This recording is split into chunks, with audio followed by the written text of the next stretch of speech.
Hello बच्चों, नमस्कार। कैसे हैं आप लोग? उम्मीद है आप सभी शानदार, जिंदाबाद, ज़बरदस्त होंगे। तो आज का हमारा टॉपिक है थेल्स की प्रमेय। उसके बाद हम स्टार्ट करेंगे प्रश्नावली 6.2। तो चलिए सबसे पहले समझते हैं कि थेल्स की प्रमेय क्या होती है। थेल्स की प्रमेय ये कहती है कि यदि हम किसी त्रिभुज में, मान लीजिए ये हमारा त्रिभुज ए बी सी है,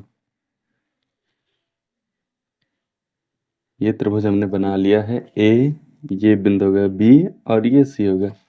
तो थेल्स के प्रमेय के अनुसार यदि हम किसी भुजा के समांतर एक और रेखा खींचे, तो ये बीसी भुजा, इसके समांतर हम यदि ये रेखा खींच लेते हैं एम एन, तो ये भुजा जिन भुजाओं को विभाजित करेगी उनका अनुपात बराबर होगा। इसमें है यदि हम मान लेते हैं यदि बीसी समांतर एम एन, यदि बीसी समांतर एम एन है, ये बीसी रेखा एम एन के जब समांतर होगी तो इन भुजाओं का जो अनुपात होगा वो बराबर आएगा। इसका मतलब है कि ए एम बटे एम बी बराबर हमारा हो जाएगा ए एन बटे एन सी। यही होती है थेल्स की प्रमेय। ये त्रिभुज पे ही लागू होती है। अब कैसा भी त्रिभुज हो, मान लीजिए ये सीधा सीधा बना, अगर कोई इस तरह से बन जाए, त्रिभुज होना चाहिए। अब मान लो इसको ये भुजा विभाजित कर रही है, इसका भी नाम रख देते हैं पी क्यू आर, इसका नाम भी रख देते हैं एम और एन। यदि क्यू आर समांतर होगी एम एन के, यदि क्यू आर समांतर होगी एम एन के, तो इनका भी अनुपात वही बराबर आएगा। तो पी एम बटे एम क्यू बराबर हो जाएगा पी एन बटे एन आर। ये हो गया। यहाँ ये बदल सकता है कुछ भी, पी क्यू आर त्रिभुज के हिसाब से बदलेगा। अब चलिए इस पे एक सवाल लगा के देखते हैं, तब ज़्यादा आपकी समझ में आएगा। आपके पास ये त्रिभुज दिया है कि त्रिभुज ए बी सी, इसमें जो है बी सी समांतर है एम एन के, यहाँ पे लिखा है बी सी समांतर एम एन के। सवाल इसी तरह आएंगे, प्रश्न में दिया रहेगा बी सी समांतर है एम एन के, तो इसमें आपसे मान पूछेगा कि एन सी का मान बताओ, एन सी बराबर कितना आएगा। तो यदि ये बी सी एम एन के समांतर होगी तो इनका जो अनुपात है वो बिल्कुल बराबर आएगा। तो यहाँ पे हो जाएगा ए एम बटे एम बी बराबर होगा ए एन बटे एन सी के। अब चलिए इसमें रख देते हैं, हमको ए एम का मान दे रखा है 4 और एम बी का मान दे रखा 8, बराबर ए एन का मान दे रखा 6 और एन सी का हमको निकालना है। चलिए इसमें क्रॉस मल्टीप्लाई करा देंगे तो एन सी बराबर हमारा आएगा 6 × 8 और ये 4 चलाएगा नीचे, 4 से इसको काट देंगे, 4 दूनी 8, तो एन सी हमारा आ गया 6 दूनी 12। इस तरह से आपसे सवाल पूछेगा। चलिए इस पे एक और सवाल लगा के देख लेते हैं, तो आपकी ज़्यादा समझ में आएगा।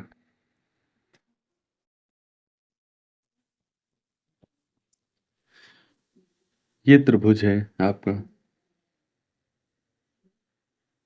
ये मान लीजिए कुछ ऐसे दिया है और यहाँ पे भी एक रेखा खींच दिया, ये पी क्यू आर, इसका नाम रख दे एस, ये टी। ये मान लीजिए आपके पास 12 है और ये है 16, इसका मान आपको दे रखा है 4 और इसका निकालना है। या फिर मान लीजिए ये आपको 4 दे रखा है और इस बार पीटी का मान निकालना है। ये सब सेंटीमीटर में मान लीजिए। प्रश्न में आपको दिया रहेगा कि क्यू आर समांतर है एस टी के, तो आपसे कहेगा कि पीटी बताओ, पीटी कितना आएगा। जब क्यू आर समांतर एस टी के होगा, क्यू आर समांतर है एस टी के, तो थेल्स प्रमेय क्या होती है कि जब दो रेखाएं समांतर होगी हैं तो इन भुजाओं का जो अनुपात है वो बराबर आएगा। इसका मतलब हो जाएगा पी एस बटे एस क्यू बराबर होगा पी टी बटे टी आर के। अब पी एस का आपको मान दे रखा है 12 और एस क्यू का है 16, बराबर हो जाएगा पी टी का मान हमको निकालना है और टी आर का दे रखा है 4। क्रॉस मल्टीप्लाई इसमें कराएंगे तो ये आएगा 12 गुणे 4 बटे में 16 बराबर पी टी। इसको काट देंगे, 4 चौक 16 और 4 तेई 12, तो पी टी बराबर हमारा आ गया 3 सेंटीमीटर। ये हो गया हमारा सवाल। अब हम स्टार्ट करते हैं प्रश्नावली 6.2। इसमें हमारा पहला सवाल है, आकृत 1 और 2 में यदि डी ई समांतर है बी सी तो 1 में ए सी और 2 में ए डी का मान ज्ञात कीजिए। इसमें हमारे दोनों चित्रों में दे रखा है डी ई समांतर है बी सी के। यहाँ पे लिख लीजिए कि डी ई समांतर है बी सी। समांतर का मतलब होता है, अगर इसका संविच्छेद करें तो ये आएगा सम अंतर, सम प्लस अंतर। इसका मतलब होता है बराबर, सम का मतलब होता है बराबर, अंतर का मतलब दूरी। जिन रेखाओं के बीच की जो दूरी है वो अगर बराबर आए तो वे रेखाएं हमारी समांतर होती है। यहाँ समांतर रेखाओं की सब जगह बीच की दूरियां समान रहती है, जैसे ट्रेन की पटरियां, उनमें आप चाहे जितनी दूर चले जाएं सब में दूरियां जो हैं बिल्कुल बराबर रहेंगी। वैसे दिया है डी ई समांतर बी सी के। और आपने थेल्स प्रमेय क्या पढ़ा है कि ये त्रिभुज में दो रेखाएं ये समांतर होती हैं तो इन भुजाओं का अनुपात बराबर होगा, मतलब ए डी बटे डी बी बराबर हो जाएगा ए ई बटे ई सी। तो यहाँ पे लिख लीजिए ए डी बटे डी बी बराबर आपका हो जाएगा ए ई बटे ई सी। ए डी का मान आपको दे रखा 1.5 और बी डी का दे रखा 3 बराबर ए ई का दे रखा 1 और ई सी का हमको निकालना है। यहाँ से दशमलव आप हटा दें, यहाँ पे एक जीरो बढ़ा लें, 15 एकम 15, 15 दूना 30। क्रॉस मल्टीप्लाई करेंगे तो ई सी बराबर आएगा हमारा 2 गुणे 1, मतलब 2 एकम 2 सेंटीमीटर। ये हमारा आ गया ई सी का मान। ये सवाल आपको अब आसान लग रहे होंगे। फिर अगला हमारा सवाल है दूसरे वाले में, इसमें भी डी ई समांतर दे रखा बी सी, तो इसमें भी वैसे होगा, इनका अनुपात बराबर आएगा, ए डी बटे हो जाएगा डी बी बराबर ए ई बटे ई सी। यहाँ सेकंड नंबर ले लेते हैं, ए डी बटे हो जाएगा डी बी बराबर ए ई बटे ई सी। ए डी का मान हमको निकालना है, डी बी दे रखा 7.2, ई का मान है 1.8 और ये ई सी का है 5.4। तो ए डी हमारा आएगा 7.2 को 18 के साथ 1.8 के साथ में भेज देंगे तो 1.8 गुणे हो जाएगा 7.2 बटे 5.4। ये एक अंक बाद दशमलव है, एक अंक बाद यहाँ पे, ये दोनों हट जाएंगे। अब इसको काट देंगे, चलिए 4 से काट देते हैं, 4 से नहीं कटेगा, इसको 2 से काटते हैं। 2 दूनी 4 और 2 सते 14, 2 तेई 6, 2 छंग 12। अब ये 3 से कट जाएगा, 3 9 27 और 3 एकम 3, 3 दूनी 6। फिर इसको काट देंगे हम, चलिए इसको और थोड़ा इधर लिख लेते हैं। तो ए डी बराबर हमारा आया 1.8 गुणे 12 बटे में 9। इसको चलिए और काटते, 3 से, 3 त्रिका 9 और 3 चौक 12, 3 छंग 18 मतलब 0.6।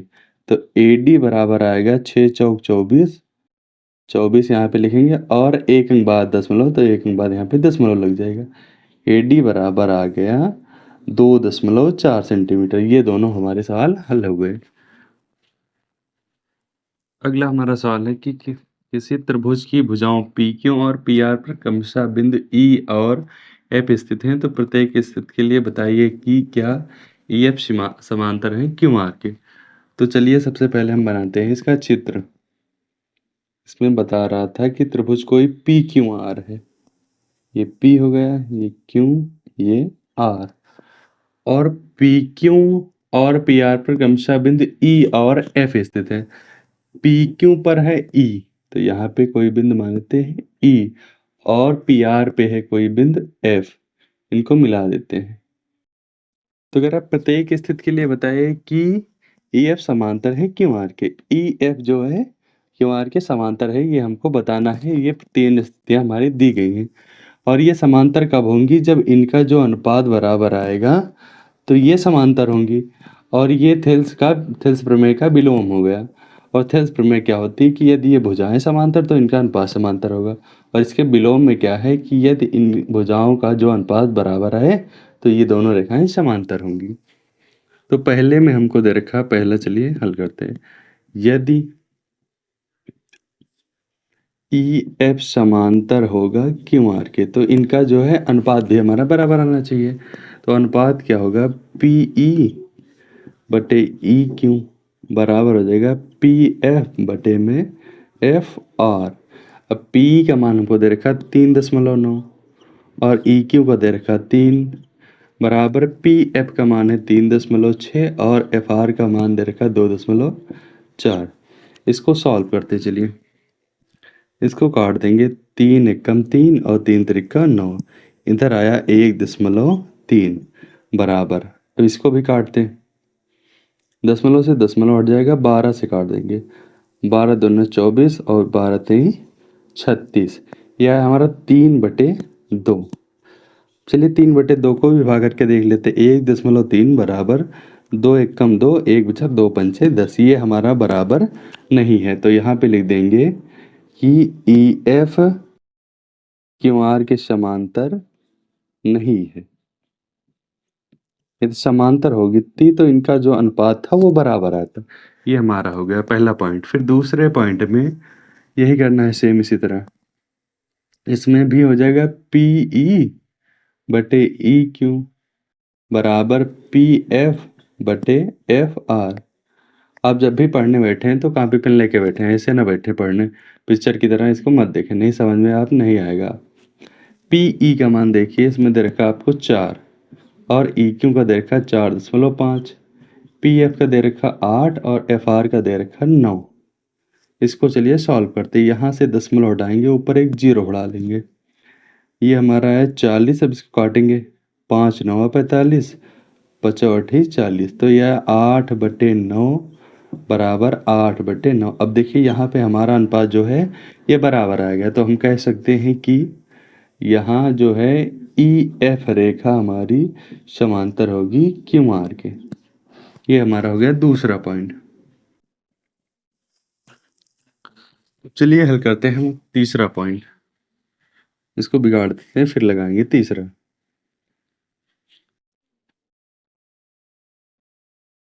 और आप लोग भी हमारे साथ लगाने का प्रयास करें। फिर इसमें तीसरे पॉइंट में सेम ऐसे होगा, पी ई बटे ई क्यू बराबर हो जाएगा पी एफ बटे में एफ आर। देखिए यहाँ पे दे रखा है पी ई का मान नहीं दे रखा, पूरा हमको पी क्यू दे रखा है। तो इसमें हमको मान निकालना पड़ेगा। पी क्यू बराबर, पी क्यू को हम लिख सकते हैं P E plus E Q, P E plus E Q. अब देखिए पी क्यू का मान हमको दे रखा है 1.28 और पी ई का दे रखा है 0.18 प्लस हो जाएगा ई क्यू। ये प्लस का इधर ले आएंगे, माइनस का हो जाएगा। तो 1.28 माइनस 0.18 बराबर ई क्यू। अब घटाएंगे तो इससे 8 से 8 गया 0, 2 से 1 गया 1 और ये पूरा 1.10 बराबर आ गया ई क्यू। तो पी ई का मान हमको पता है, ई क्यू का पता है, पी एफ का पता है और एफ आर का हमको मान नहीं पता। तो एफ आर का मान भी इसी तरह निकालेंगे। पी आर को हम लिख सकते हैं पी एफ प्लस का एफ आर। पी आर का मान दे रखा 2.56 बराबर पी एफ का मान दे रखा 0.36 और एफ आर का मान नहीं दिया है। इधर आएगा माइनस में हो जाएगा, 2.56 माइनस का 0.36 बराबर एफ आर। इसको घटाएंगे तो 6 से 6 गया 0, 5 से 3 गया 2 और ये 2.20 बराबर एफ आर। अब चलिए इसमें रख देते हैं पी ई बटे ई क्यू बराबर पी एफ बटे एफ आर। तो पी ई का मान यहाँ पे दे रखा है 0.18 बटे ई क्यू। ई क्यू का मान हमको दे रखा है ये 1.10 बराबर पी एफ का मान दे रखा 0.36 और एफ आर का मान दे रखा 2.20। यहाँ पे भी 2 अंक बाद दशमलव, यहाँ पे भी हट जाएगा, इधर यहाँ पे भी हट जाएगा। तो ये हमारा आया 18/110 बराबर 36/220। इसको सॉल्व करेंगे, थोड़ा 2 से काट देंगे। 2 एक कम 2 और 2 8 16। 2 एक कम 2, 2 एक कम 2, 2 शून्य 0। यह आया 18/110 बराबर 18/110। तो इसमें भी हमारा अनुपात जो है वो बराबर आ गया। तो हम कह सकते हैं कि इसमें भी ई एफ समांतर होगा क्यू आर के। तो बच्चों आज के लिए बस इतना ही। चलने से पहले आपसे हम 2 लाइन कहना चाहेंगे कि राह जो संघर्ष की चलता है, कि राह जो संघर्ष की चलता है वही संसार को बदलता है। जिसने रातों में जंग जीती है वही सूर्य बनकर निकलता है। तो बच्चों हमारी वीडियो आपको कैसी लगी हमें कमेंट करके ज़रूर बताएं। Thank you.